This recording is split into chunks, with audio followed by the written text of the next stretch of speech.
नमस्कार दोस्तों। देखिए, बिहार के मुद्दे पर पिछले दिनों एक वीडियो मैंने बनाया था और उस वीडियो में हमने बिहार पे चर्चा करते हुए ये बताया था कि किस तरीके से नीतीश कुमार ने अब अपना प्रधानमंत्री बनने का जो ख्वाब है वो छोड़ दिया है। नीतीश कुमार अब दूसरी राह पर चल पड़े हैं और नीतीश कुमार को ये भी लगने लगा है कि वो कितना भी सोच लें लेकिन प्रधानमंत्री बनने के उनके चांसेस हैं नहीं, क्योंकि नरेंद्र मोदी एब्सोल्यूट मेजोरिटी के साथ फिर से 2024 में आने वाले हैं। तमाम समीकरण ही इस तरह के बन रहे हैं और उन्होंने वहाँ पर तेजस्वी यादव के बारे में ये कहा था कि हम तेजस्वी यादव के नेतृत्व में 2025 में होने वाले विधानसभा चुनाव लड़ेंगे, यानी कि 2025 तक तेजस्वी यादव मुख्यमंत्री नहीं बन सकते। एक बार फिर चुनाव होगा 2025 में, उसके बाद नीतीश कुमार और आरजेडी और कांग्रेस का गठबंधन वहाँ पर सरकार बनाने की पोजीशन में आए, तब जाकर तेजस्वी यादव चीफ मिनिस्टर बन सकते हैं। और इस बात से राष्ट्रीय जनता दल के अंदर, लालू की पार्टी के अंदर बड़ी असहजता की स्थिति है कि साहब, हमारे से जब गठबंधन हुआ था, जब बीजेपी से साथ छोड़कर नीतीश कुमार हमारे साथ आए थे, तो उस समय तय ये हुआ था कि 2024 के लोकसभा चुनाव से पहले तेजस्वी यादव को कमान सौंप दी जाएगी बिहार की और नीतीश जी चले जाएंगे प्रधानमंत्री पद के लिए दावेदार बनने के लिए। और कहना भी शुरू कर दिया था। तेजस्वी यादव ने तो कई जगह पर साफ तौर पर यह स्वीकार किया था और ये बयान दिया था कि बिल्कुल नीतीश कुमार जी जो है वो पीएम मटेरियल हैं और उन्हें पीएम पद के लिए जाना चाहिए। यानी कि वो भी चाहते हैं कि नीतीश कुमार बिहार से निकले दिल्ली चले जाएं और बिहार की कमान मेरे हाथ में आ जाए।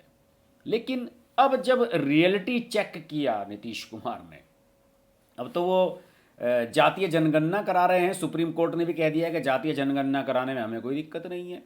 और जातीय जनगणना कराकर वो बीजेपी का जो हिंदुत्व वाला मामला है उसमें फ्रिक्शन करना चाहते हैं, उसमें तोड़फोड़ करना चाहते हैं कि हिंदुओं को बांट दिया जाए उच्च जाति, नीची जाति, दलित, इन सब के बीच में। और इसी की साजिश के तहत वो जातीय जनगणना करा रहे हैं 2025 में अपनी कुर्सी बचाने के लिए।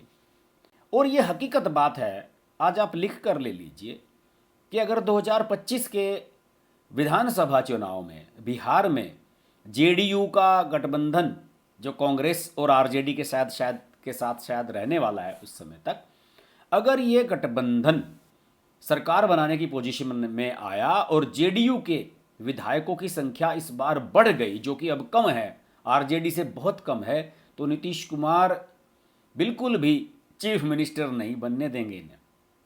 कुर्सी का मोह बहुत पुराना है। सुशील मोदी कहा करते हैं उनके मैंने कहा ये गोंद से चिपक गए हैं सीएम की कुर्सी के साथ और सीएम की कुर्सी नहीं छोड़ना चाहते। लेकिन अलबत्ता ये बात हमने अपने एक वीडियो में बताई थी जिसमें अभिषेक तिवारी यूट्यूबर हैं जो बिहार के जाने माने, उनके साथ हम चर्चा कर रहे थे। तो उसमें मैंने ये बात आपको बता दी थी और अभिषेक भी इससे सहमत थे कि हम अब नीतीश कुमार को पीएम पद की दौड़ में नहीं देख रहे हैं। नीतीश कुमार ने खुद को विड्रॉ कर लिया है।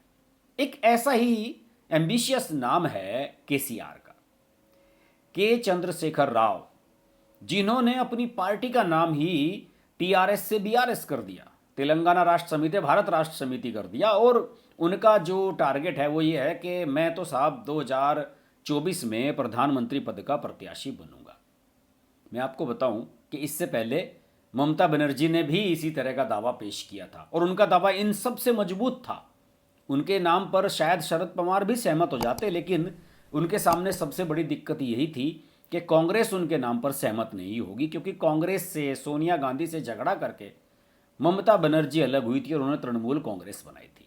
और सोनिया गांधी चाहती हैं कि अगर किसी गठबंधन में हम शामिल हैं और कांग्रेस उसका मेन पार्ट है तो फिर पीएम फेस राहुल गांधी के अलावा और कौन हो सकता है।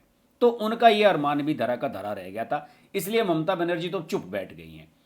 अब नोबेल पुरस्कार विजेता अमर्त्य सेन ने ये कहीं पर कह दिया किसी इंटरव्यू में कि साहब ममता बनर्जी जो है वो पीएम पद के लिए बहुत अच्छा फेस हैं। तो वो खुश हो गई हैं और कहने लगी हैं, जी अमर्त्य सेन जी का तो जो वाक्य है, कथन वाक्य है, हमारे लिए आदेश के समान है, हम उस पर पालन करेंगे और हम पीएम बनकर रहेंगे। खैर, अभी वो बैकफुट पर चल रही हैं, कोई उन्हें घास नहीं डाल रहा है, सब अपनी अपनी कहानी गाए जा रहे हैं। लेकिन केसीआर की जहाँ तक बात है, तो केसीआर ने क्या किया था? केसीआर ने अभी इसी महीने दिल्ली में कार्यालय का उद्घाटन किया, भारत राष्ट्र समिति के कार्यालय का उद्घाटन किया। उसमें कई नेता भी बुलाए थे उन्होंने, शायद अखिलेश यादव आए थे, कुछ और नेता भी उन्होंने बुलाए थे। और इसके बाद उन्होंने खम्मम में अभी इसी सप्ताह एक बड़ी रैली की, जिस पर मैंने कई वीडियोज़ भी बनाए हैं। और उस रैली में अखिलेश यादव थे, अरविंद केजरीवाल, भगवंत मान और विजयन थे जो केरल के सीएम हैं, डी राजा थे कम्युनिस्ट नेता, इन सबको बुलाया वहाँ पर और एक रैली आयोजित की।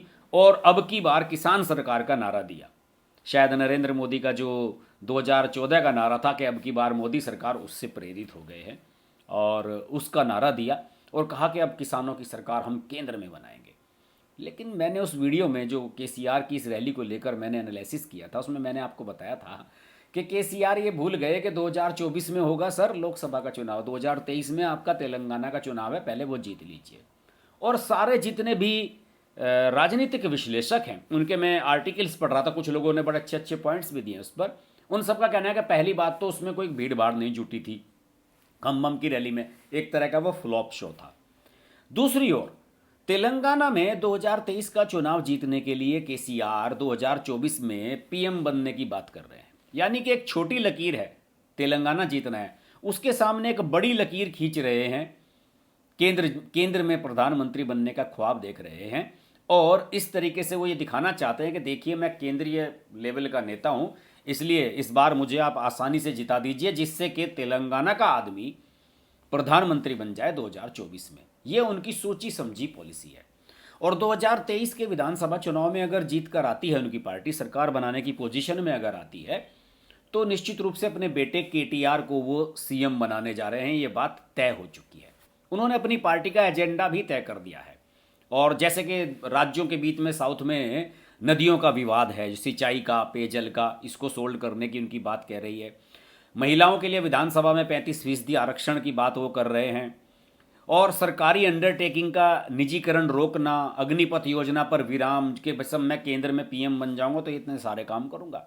किसानों को मुफ्त बिजली देंगे, 5 साल में पूरे देश में सबको पीने का पानी दे दिया जाएगा।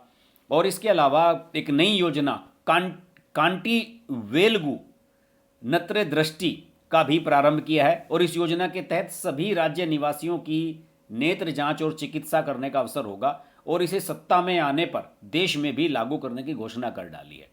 वादे तो केसीआर ने कर दिए हैं, लेकिन सवाल यह है कि राष्ट्रीय स्तर पर उनकी सुनने वाले कितने होंगे। यह सब तो माहौल बनाने के लिए ठीक किया, लेकिन क्या अन्य दल जो खम्मम में पहुंचे थे वो अपने राज्यों में इस स्थिति में है? क्या अखिलेश यादव इस स्थिति में है कि 5-7 अपने एमपी जिता सकें? या विजयन इस स्थिति में केरल में अब की बार बचेंगे? मुझे तो नहीं लगता इस बार बचेंगे। दूसरी ओर और भी जो साथी हैं उनके पंजाब में भी इस बार नहीं लग रहा कि केजरीवाल 13 सीटें जीत पाएंगे। आज तक 2-3 टर्म से तो चीफ मिनिस्टर हैं केजरीवाल, एक भी सांसद अपना दिल्ली में नहीं जिता पाए हैं। तो इन सब लोगों के दम पर केसीआर ये दिखाना चाहते हैं कि साहब मेरे खिलाफ एंटी इनकम्बेंसी नहीं है, तेलंगाना को लेकर तो मैं श्योर हूँ, मुझे तो पीएम बनना है। जबकि हकीकत बात यही है कि उन्हें पीएम बिल्कुल नहीं बनना, एक से हद तक वो पीएम नहीं बन सकते, 1 से 100% तक। और वो सिर्फ और सिर्फ तेलंगाना को बचाना चाहते हैं। मेरा तो ये मानना है कि वर्तमान में जो पीएम पद के विपक्ष के प्रत्याशी हैं उनमें राहुल गांधी को अगर छोड़ दिया जाए तो ममता बनर्जी, नीतीश कुमार और अब केसीआर ये मान चुके हैं कि साहब हमारा पीएम बनने का कोई चांस है नहीं, किसी भी तरीके से कोई भी समीकरण बन जाए। क्योंकि ये भी जानते हैं कि बीजेपी के अलावा अगर कोई सबसे बड़ा दल, सिंगल लार्जेस्ट पार्टी लोकसभा में होगी तो वो कांग्रेस ही होगी। और कांग्रेस अगर सारे दल मिलकर सरकार बनाना चाहें, अगर ऐसी स्थिति खुदा ना खास्ता आती है, तो ऐसी स्थिति में कांग्रेस कैसे ममता बनर्जी या नीतीश को स्वीकार कर सकती है? नीतीश की तो मजबूरी है, वो तो कांग्रेस के सहयोग से सरकार चला रहे हैं। 2024 के लोकसभा चुनाव में भी उन्हें गठबंधन में चुनाव लड़ना है और कांग्रेस के साथ मिलकर चुनाव लड़ना है। तो उनके सामने तो कुछ है ही नहीं, केवल ममता बनर्जी और केसीआर हैं जो कांग्रेस के खिलाफ हैं। लेकिन उनके साथ जो लोग हैं उनकी इतनी हैसियत नहीं है कि उन्हें पीएम बनवा सके। ममता बनर्जी का तो साथ अभी कौन है यही तय नहीं हुआ है।